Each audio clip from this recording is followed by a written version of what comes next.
Hi, everyone.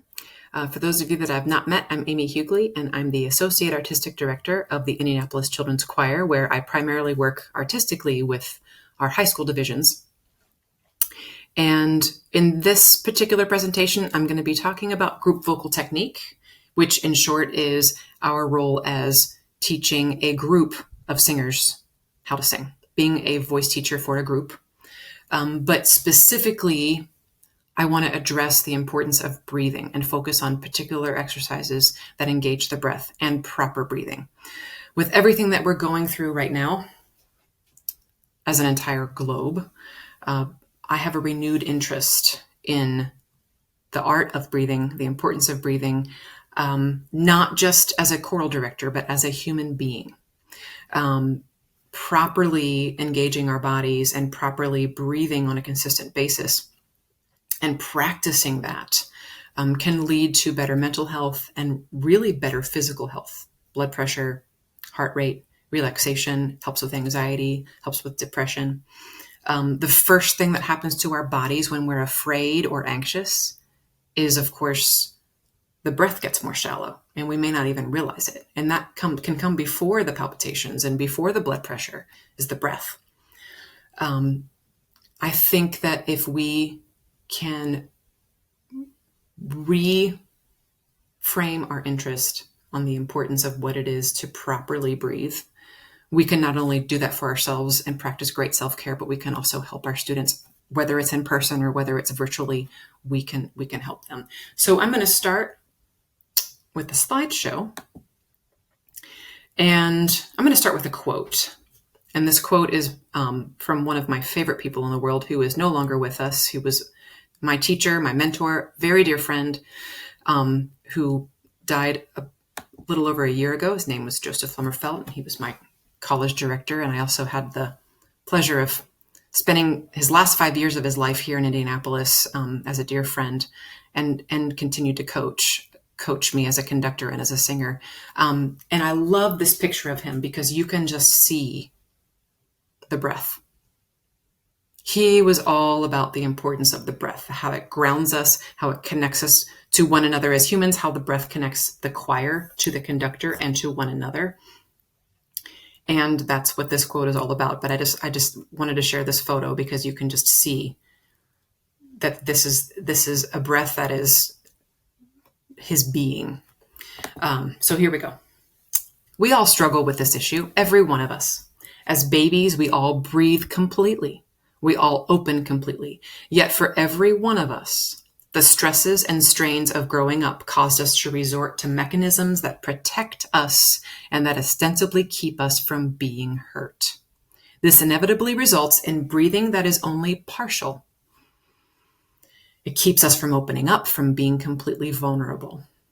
I think the whole process of becoming more alive is a working through or a letting go of the fears that constrain us. At the core of this is becoming more grounded, more rooted, and breath is central to this. My experience as a conductor is when I trust enough to breathe, to fully open my body, then that helps my singers breathe. It helps them to open, to connect, and that's when a group of individual singers converges. They come together in a place that is beyond any person, that is beyond my being, that is beyond each singer's being. I believe that only when we are fully connected, completely open, can we really hear. And I could stop this session right now because that's a lot to unpack, right? We can't unpack it all right now. It would take us a long time. But the beauty and the understanding of, can we really connect? Can we really hear if we're not breathing? It has to start with the breath. So we'll come back to this quote a few times throughout the presentation. There's 3 different sections that I've broken this presentation into. The first is the importance of breathing, some research about it, some exercises that we can do, the importance of breathing for us as individuals. And then we'll talk about group vocal techniques that help our singers breathe. But again, we have to take care of ourselves and practice self-care first and know how to properly breathe before we can help our singers. And then the last 10 minutes is a treat. Our special guest, Krista Wright, who is my neighbor, who is a fabulous voice teacher and a fantastic yoga instructor. And she'll be showing us some other breathing techniques as how they relate to singing and to yoga to really help us. So I'm looking forward to that. So let's start with breathing in general. And I want to talk about James Nestor's book, Breath, The New Science of a Lost Art. You might have heard of this book. There's been some talk of it recently, and there was an interview on Fresh Air with Terry Gross. And I love that the subtitle is The New Science of a Lost Art. The reason is because breathing and its effect on the body have been studied for thousands of years. But we've really kind of lost touch with that in the world that we live in. And even before COVID, of course, we live in a society that is go, go, go, that is do, do, do. And it's not a society that's conducive for someone to say, it's time for me to meditate. I'm going to go do my breathing exercises.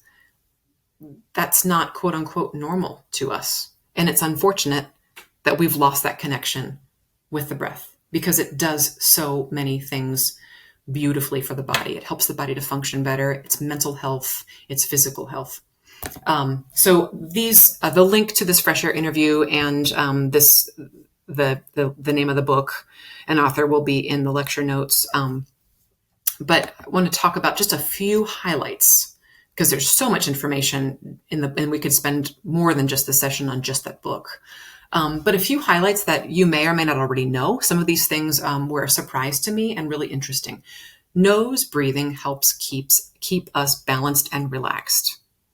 So if we can breathe through our nose, we know how horrible it is when we can only mouth breathe if our sinuses are completely clogged, right? But nose breathing helps keep us balanced and relaxed. Nestor was talking about the fact that the inside of your nose, the skin on the inside of your nose is actually a membrane that is extremely sensitive and can actually help calm what's called the parasympathetic nervous system. So those parts of our bodies that are parts of what we do that are involuntary or not fully physical, that don't fully exert us. So nose breathing can really help center us and balance us. Breathing slowly and deeply through the nose is associated with a relaxation response. So notice that the key word is slowly, and then the other key word is deeply. So we really want to engage, as Joe would talk about, really engaging most of the lung, not just the top part of the lung, which is the shallow breathing, the anaerobic part of breath.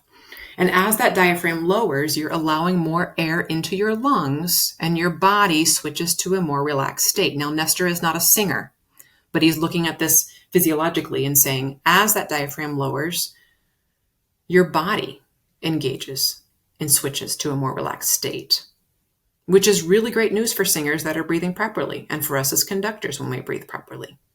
We need to relax more. Now, this I thought was interesting. I did not know about this fourth point. Inhaling through your right nostril awakens us. Breathing through your left nostril relaxes us. I challenge you to try it. I've tried it. I still need my coffee, a little bit of caffeine in the morning with my half calf cup, right? I still need my little glass of herbal tea or a glass of wine at the end of every other day or so. But I'm going to keep on trying the nostril breathing and the breathing I'm going to talk about in a minute. And I know that that does help calm your body as well. So just a few findings. Now I'm going to talk about biofeedback. And you might have heard of biofeedback before. I had heard the name thrown around for a little bit over the last few decades, but I didn't really understand what it was and what it did for your body until about 2011 or 2012. I was teaching in Atlanta, full-time high school choir director. And that was 2011, 2012. I was having a lot of health issues, cardiac issues with blood pressure and heart rate, anxiety disorder that was getting out of control and was debilitating. And my cardiologist recommended that I see a specialist or therapist for biofeedback. And so I went ahead and did it, and I tried it, and I learned a lot about my body and the importance of breathing.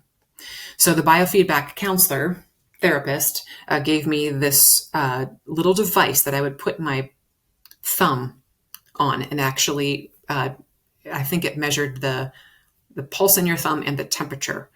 And through these breathing exercises, if the color of the device turned from red to green to blue, then that meant that you were at a relaxed state through your body temperature and through your heart rate. So some of the things that we did. I did this for probably about 6 months before I ended up moving to Indianapolis, but it is for probably about 6 months on a daily basis. And I had an office mate at my school who was the drama director who knew that I needed 10 minutes of my planning every day to find a quiet, dark space.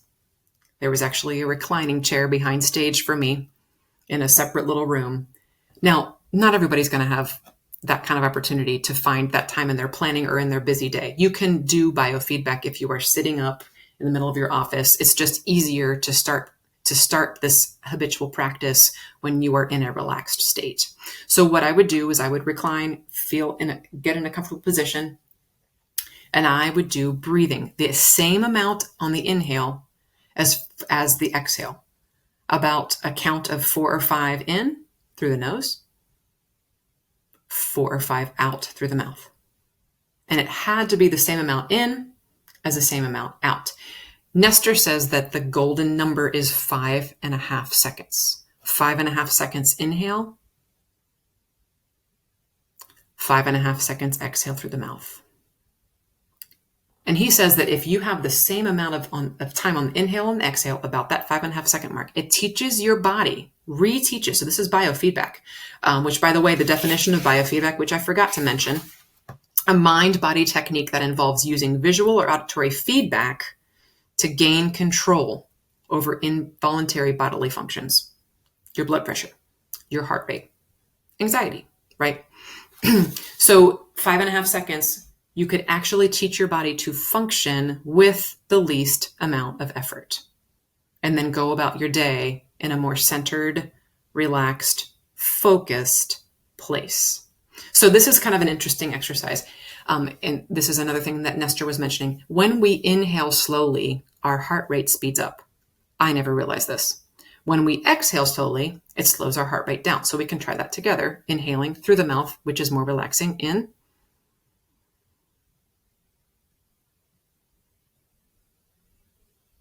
And exhale.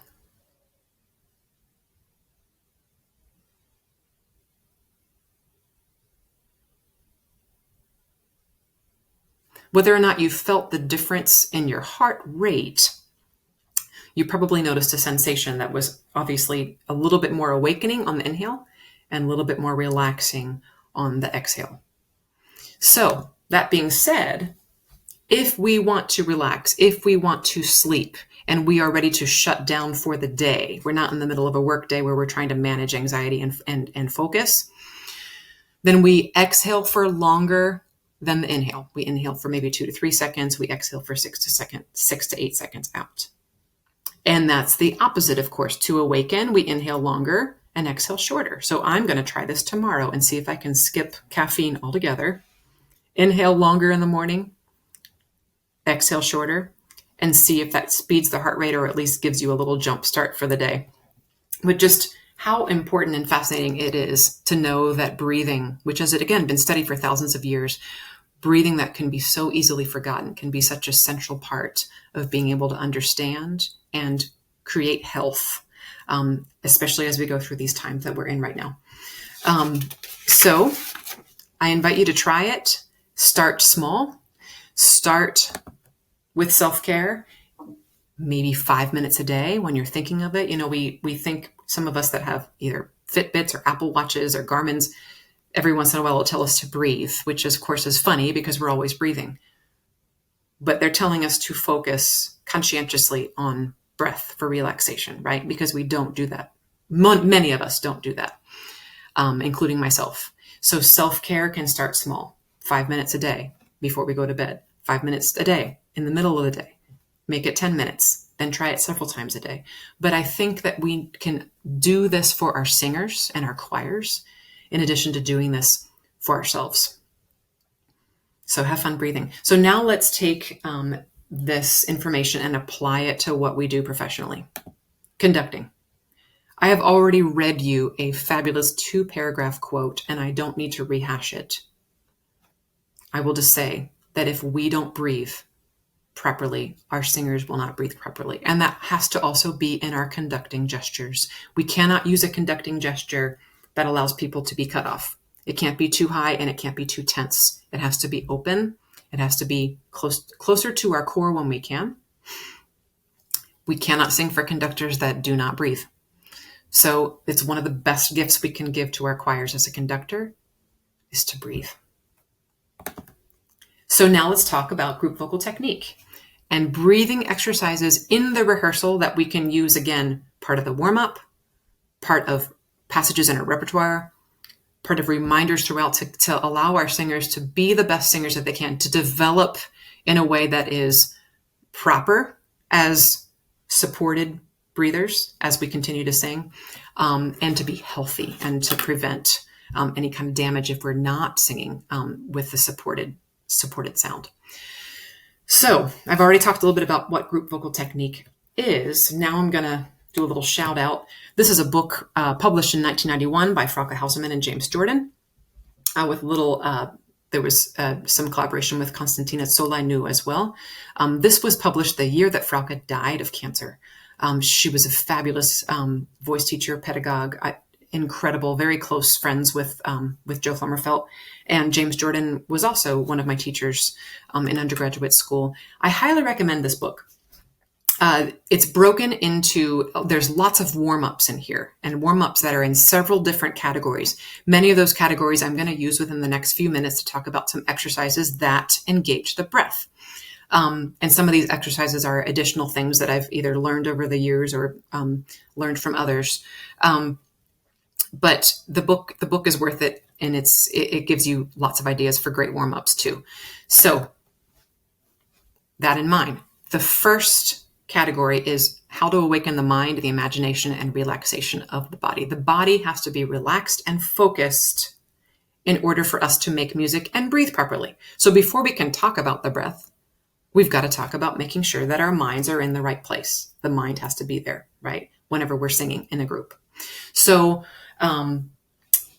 there are ways that this can happen, especially if you're teaching in a classroom where they're coming from math class or physics or chemistry or PE or whatever it is. You have to find a way to get everyone focused and centered on the same thing, which is making music, even though they might have just had a fight with their boyfriend.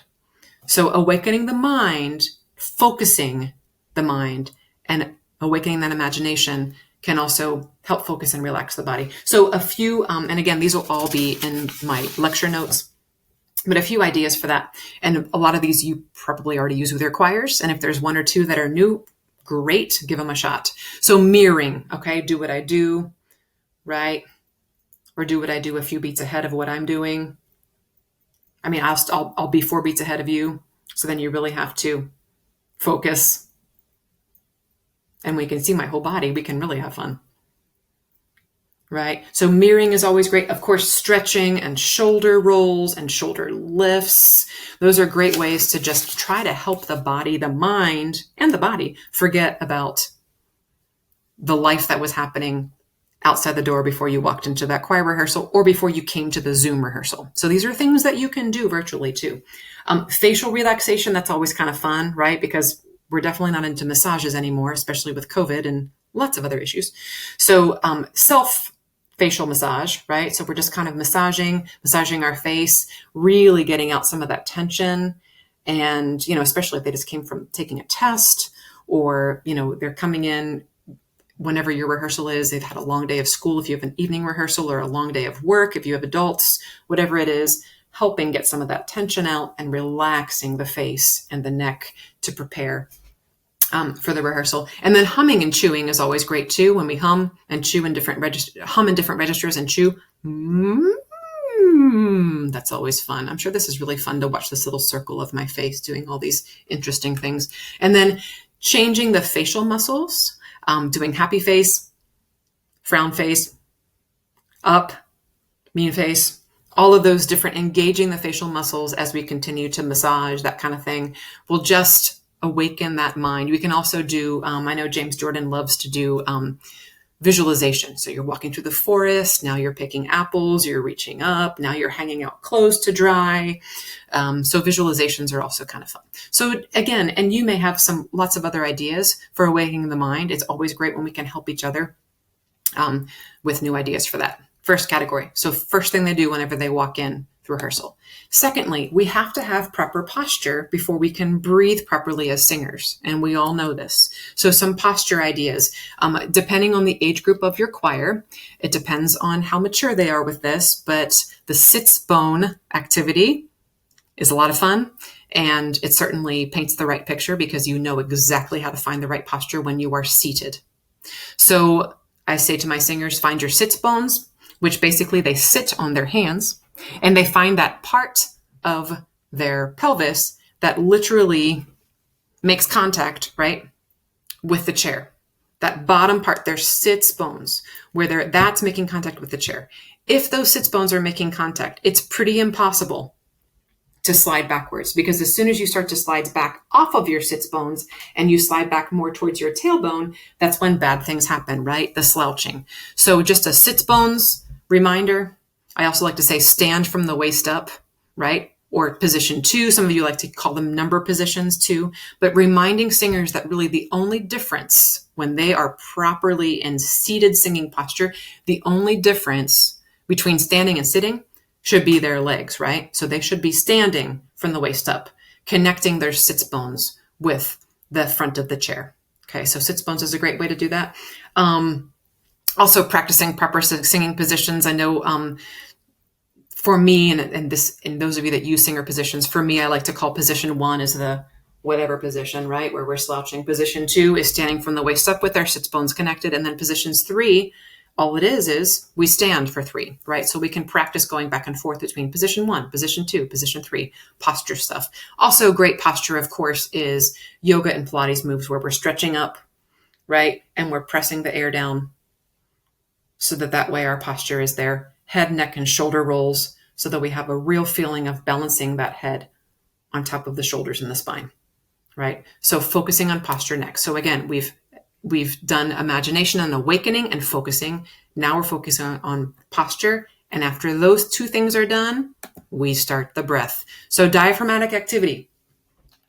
One that is very popular that I know most of you already use are consonant repeats. And consonant repeats will just, especially if you're standing up, I have my singers put their thumbs in back with their hands on their hips, thumbs in back, 4 fingers in front on either side of their belly button, and they repeat, shh, shh, shh, shh, shh, right? And then, so that way their hands are there guiding to make sure their intercostal muscles are working, right? They're actually doing this to engage the diaphragm, so the intercostals should be following. I know I'll give a shout out to Eric Stark. I know that he likes to do it in canon. So you start with 4, shh, shh, shh, shh, and then the rest of the choir has to be in canon. So it's actually, I love that exercise because you're not only engaging the diaphragm, but you're also awakening the mind and starting that focus, the imagination and focus, because you have to hear exactly what he's doing and then do it in canon. So it's a little bit more of a challenge for older singers. Another great diaphragmatic activity is panting like a dog, right? So that's always fun because everybody loves to do that or feel like you've just finished a marathon and just engage that diaphragm. Hopefully nobody hyperventilates, so don't do it for too long. Also, this is kind of fun too, panting like a dog without sound. So if you do that, it's hard to breathe, but you can feel the intercostal muscles working, which also means the diaphragm is, right? Here's a fun one, laughing in different registers. So if we start with our Santa Claus laugh, and we go all the way up, laughing in those different registers. So we start to phonate, but we're still working on engaging that diaphragm, getting the diaphragmatic activity going so that we can breathe properly. So now let's start with some inhalation exercises. So we, of course, know the importance of lifting the palate and opening the body, right? And I'll talk about some exhalation exercises as well that help you lift the palate. So we love the analogy of filling a balloon or filling a vase or filling an object so that we have no constriction in our throat and that the air fully fills up our bodies. So that's always great. It's always good also to get your singers to feel their lower backs when they're breathing, because you can literally feel those the intercostals and the back muscles, the intercostals and back of you opening up for the breath so that they can truly breathe into their hands. If their hands are placed right on the small of their back or right on either side of their backbone, have them focus breathing right into those hands, so that way they get a full rounded breath. Breathing in on the vowel, right? So that's important too. So this is not so much of a warm up, but this is, if you look at a passage and it's starting with a vowel, like an ah, we want to breathe in, ah, and then be able to sing that passage on the vowel. Hissing is such a great, I can't say enough about hissing. And I know my choirs get really tired of having me hiss, but it works so well having them hiss. So hissing and stopping. So for instance, let's practice. We breathe in, we inhale, open palate, and that's more of a support exercise than it is an inhalation, because we're talking about exhalation now, right? But hissing and stopping as the conductor stops. So I'm going to conduct.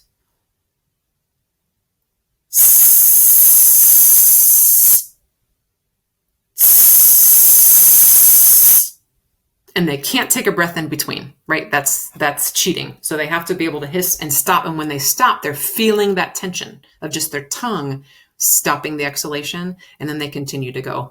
So that's just another support exercise. Also, hissing on F through a passage will also help, or SH. Right through a passage, sometimes hissing on the rhythm of the passage. So if the rhythm is da, da, da, da, da, da, da, da, we all the way through on one breath. And we really, it's easy to do a hiss incorrectly. So we have to remind our singers that inhalation has to be open. We're breathing into our backs. Our diaphragms are there. As we hiss, there is no constriction. There is no tension as we hiss out, right? So that hissing has to be engaged right after the inhalation into the exhalation. And then I also do love the hamster wheel, which I'm going to do something a little weird. The hamster wheel stays at your belly button. So now I'm going to breathe in.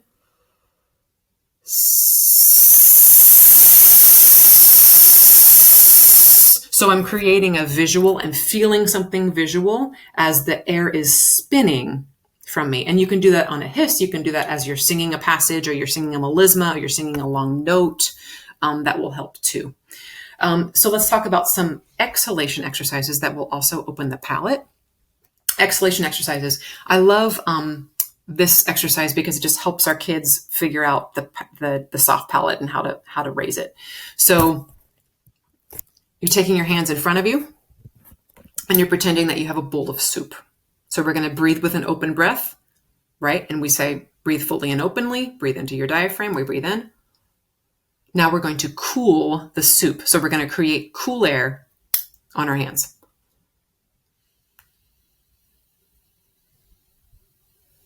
As we cool that soup. Then I have them try to do something different. I say, now we're going to take a mirror. This is a mirror or whatever it is.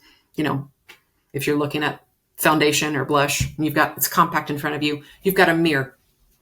You are now going to fog the mirror. And I know that everyone in the world can fog a mirror, right? We hope. So we breathe in and we fog. We fog the mirror. And then we say, what's the difference? What happened in your mouth to make the cool air on an ooh and the fog air, and fogging a mirror on an ah? What happened in your mouth? And someone in that room will hopefully say, or more than one person will say, ooh, when you blow out the cool air, your palate is up. When you fog the mirror, your palate is down. So using real life experiences to be able to engage with something that we need to do as singers. We can't sing with our palates down. I mean, we can sing, but we shouldn't sing with our palates down, right? Lifting that palate and that feeling of cooling the soup, or surprise, we like to say surprise or half yawn, right? To get all that space in there. But cooling the soup is that feeling of lifting the palate. As we inhale and as we exhale, we can use that. Okay. And then the same thing, I can't say enough about hissing. Buzzing is also great. So if we buzz, we start to engage the phonation. So we inhale again, pal it up with a cool soup feeling, and then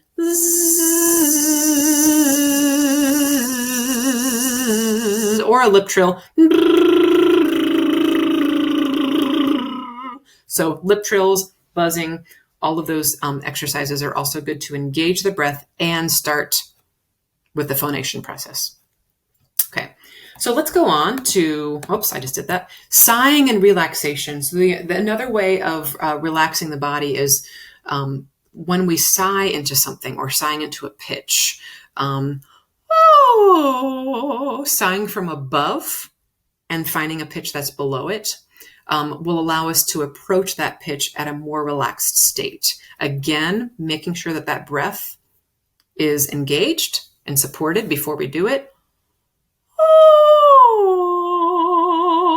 Sighing into it as a vocal exercise so that way we're coming at the pitch from the top. We're never pressing up, right? Also relaxing that tongue. So some exercises for relaxation, relaxing the tongue, which is a really interesting one. And the kids love this one. Some of them think it's a little strange, but really, they're teenagers, a lot of them. So you take your tongues and you brush your teeth. And you brush your teeth with your tongue to relax that tongue because, as singers, our tongues get in the way all the time. When we shape vowels, when we sing consonants, all those kind of areas. So relaxing the tongue is really, really important.